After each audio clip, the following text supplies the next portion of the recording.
여러분 안녕하세요. 오늘 진짜 굉장히 중요한 내용입니다. 테슬라가 마침내 10년 넘게 지켜온 고집을 꺾었습니다. 그래서 시장이 지금 한바탕 뒤집히고 있어요. 그동안 테슬라는 카플레이는 절대 안 한다는 입장이었죠. OS도 지도도 UI도 모든 걸 스스로 만든다는 철학 때문에 외부 생태계를 단 한 번도 열어주지 않았습니다. 테슬라의 정체성 그 자체였어요. 그런데 지금 이 타이밍에 테슬라가 애플 카플레이 테스트를 시작했다는 소식이 나왔습니다. 이건 테슬라가 구축해온 전략 자체, 그 방향이 처음으로 꺾이는 순간이에요. 그리고 그 배경에서 더 놀라운 건 EV 판매 급감, CPI 발표 취소, 금리 불확실성, 리콜 이슈까지 모든 악재가 동시에 쏟아져 내리는 바로 그 시점에 나온 변화라는 겁니다. 그래서 시장은 지금 이 질문을 던지고 있습니다. 이 변화가 단순한 편의 업데이트인지 아니면 테슬라의 다음 10년을 바꾸는 신호인지 오늘 저는 이 질문에 대한 답을 가장 이해하기 쉽게 그리고 시장의 흐름까지 맞물려 정확하게 풀어드리겠습니다. 네, 바로 시작하겠습니다.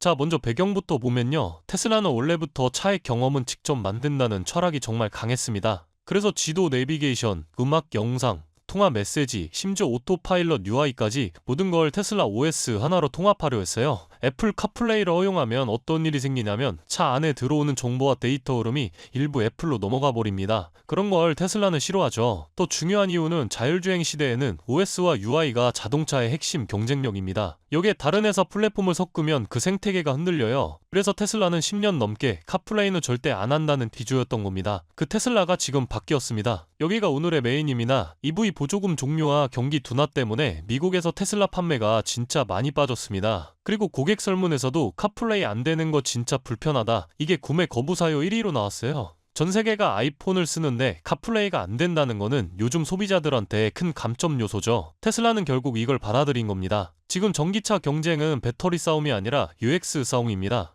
메르세데스, BMW, 현대, 폭스바겐, 포드 전부 카플레이 풀 지원이에요. 테슬라는 혼자만 우린 안 한다 하고 있었죠. 이러니 소비자가 체감하는 편의성이 밀릴 수밖에 없었습니다. 이게 중요한 포인트입니다. 테슬라 로보택시가 본격 출시되면 사용자 절반 이상이 아이폰 사용자일 거예요. 이들은 차 안에서 음악, 메시지, 일정, 지도까지 전부 아이폰 기반으로 쓰고 싶어 하겠죠. 이걸 맞춰주는 게 훨씬 큰 시장을 가져오는 길인 겁니다. 지금 시장에서는 이런 말도 나옵니다. 테슬라가 폐쇄형 전략에서 벗어나고 있고 애플 테슬라가 부분 협력 시대로 들어가는 신호라고요. 카플레이 도입은 시작일 뿐이고 앞으로 지도, 콘텐츠, AI 서비스까지 연동될 가능성도 있습니다. 자, 그럼 이 변화가 주가에 어떤 의미가 있을까요? 테슬라가 카플레이를 받아들이기 시작했다는 건 단순히 편의 기능 하나 추가가 아닙니다. 시장에서 가장 먼저 반응하는 건 소비자 정서예요. 그동안 아이폰 사용자들은 테슬라를 사고 싶어도 차 안에서 스마트폰을 자연스럽게 이어서 쓸 수 없다는 점을 가장 크게 불편해했었죠. 그래서 이번 변화는 그들의 불만을 풀어주는 효과가 있으면서 동시에 미국 내에서 주춤하던 판매 흐름을 반전시킬 수 있는 명확한 계기로 작용할 가능성이 큽니다. 조금 더 길게 보면 이 변화는 테슬라가 그동안 고집해왔던 폐쇄적 생태계 전략을 조종하고 있다는 신호로도 읽힙니다. 로보택시가 본격적으로 도로에 등장하는 시점에는 초기 사용자들이 대부분 아이폰 유저일 수밖에 없고 그들이 원하는 환경을 그대로 차 안에 연결해주는 것이 서비스 도입 속도를 높이는 데 훨씬 유리합니다. 즉 카플레이 지원은 단순히 옵션 하나 열어두는 일이 아니라 테슬라가 앞으로 끌어들일 고객층의 폭을 더 넓히기 위한 사전 포석이 될 수 있습니다. 물론 이런 결정이 리스크가 없는 건 아닙니다. 테슬라 OS가 가지고 있던 독자적인 주도권이 부분적으로 흔들릴 수 있다는 우려, 그리고 차량 내부 데이터의 일부 흐름이 애플과 공유될 수 있다는 문제도 분명히 있습니다. 하지만 회사가 선택한 방향은 모든 걸 우리가 통제하겠다는 과거의 방식보다 필요한 순간에는 외부 플랫폼을 전략적으로 받아들이며 더 큰 시장을 향해 확장해 나가는 방식에 가깝습니다.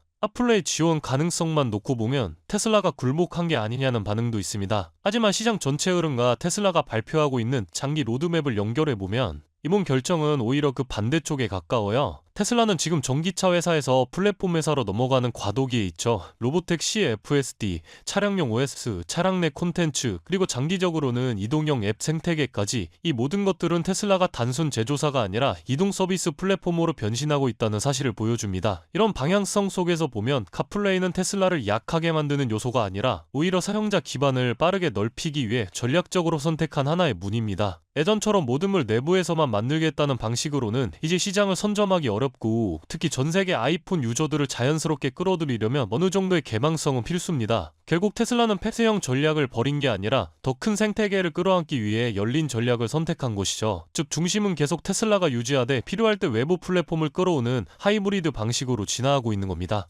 그래서 오늘 이야기의 결론은 아주 간단합니다. 테슬라가 카플레이를 받아들이려는 움직임은 기능 추가가 아니라 방향의 전환인 거예요. 판매가 흔들리고 시장이 불안한 타이밍에 나온 결정이지만 내용 자체는 더 넓은 고객층과 더 큰 플랫폼을 겨냥한 전환점에 가깝습니다. 지금 시장은 공포에 눌려있지만 테슬라가 준비하는 미래는 오히려 더 선명해지고 있습니다.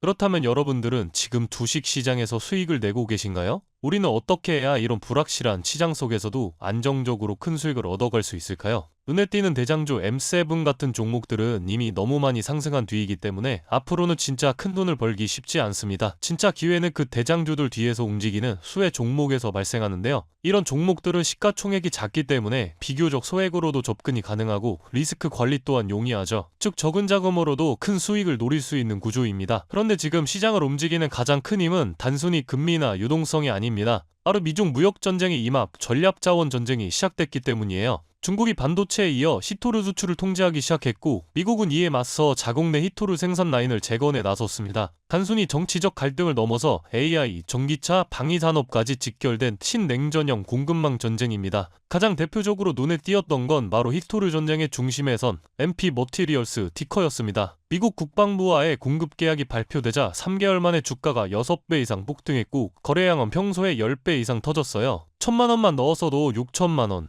이게 바로 시장이 움직이는 타이밍입니다. 이런 종목들을 한번 불이 붙으면 정말 불도저처럼 밀어올립니다. 왜냐면 시장의 자금은 테마에 몰리기 때문이에요. 하지만 여러분, 중요한 건 여기서 끝이 아닙니다. 한두 종목이 폭등하고 끝나는 이야기가 아니라 산업 전체의 판이 바뀌는 신호라는 점이에요. 히토르 전쟁의 불길은 이제 리튬, 니켈, 코발트 같은 2차 전지 원자재까지 번지고 있습니다. 이미 티커와 LAC 같은 대장은 너무 멀리 가버렸지만 그 뒤를 따르는 진짜 수혜주들은 아직 초입에 있습니다. 히토르 자석을 제조하는 기업이나 리튬 정제를 담당하는 2차 밸류체인 혹은 이 자원을 기반으로 한 방산 전기차 부품 기업들이요. 이런 기업들은 아직 시총이 작고 조금만 자금이 들어와도 급등 파동이 나올 수 있습니다. 테슬라나 엔비디아 같은 재무가 탄탄한 기업에 중심을 잡고 이러한 기업들의 분산 투자하셔야 보다 더 큰 수익을 얻어가는 겁니다. 지금 시장은 분명히 움직이고 있습니다. 하지만 대부분의 개인 투자자들은 이 거대한 판이 어디로 흘러가는지조차 모른 채 뒤늦게 따라붙고 있어요. 진짜 돈은 먼저 움직이는 사람의 몫입니다. 그래서 제가 이번에 직접 현재 이 전략 자원 전쟁 속에서 가장 강하게 수급이 몰리게 될 핵심 수혜 섹터와 종목 리스트를 정리해뒀습니다. 실제로 기관 자금이 들어오는 타이밍과 정부 정책 방향, 글로벌 공급망 재편 흐름까지 데이터 기반으로 정리된 PDF 자료예요. 이러한 정보도 소중한 제 구독자분들과 끝까지 영상 시청해주신 분들께만 오픈해드리도록 하겠습니다. 참여 방법은 간단합니다. 영상 아래 더보기란을 클릭하시면 파란색 링크가 하나 보이실 겁니다. 간단한 설문조사 진행해두시고 전송 버튼까지 눌러주시면 확인 후에 순차적으로 자료를 전달드리겠습니다. 절대로 금전 요구나 무조건적인 투자 권유 또한 하지 않습니다. 여러분이 시장에서 안정적으로 수익을 만들어 가시길 바라는 마음으로 준비한 자료들이에요. 꾹 가볍게 참고하시고 시장의 흐름을 직접 관망하셔도 좋습니다. 시장은 언제나 먼저 보는 사람, 먼저 움직이는 사람이 이깁니다. 지금 우리가 보고 있는 건 단순한 주가 상승이 아니라 글로벌 머니의 방향 전환이에요. 이 기회를 놓치면 다음 사이클이 올 때까지 또 몇 년을 기다려야 할지도 모릅니다. 영상이 도움되셨다면 좋아요와 구독 버튼 눌러주시고 저는 다음 영상에서 뵙도록 하겠습니다.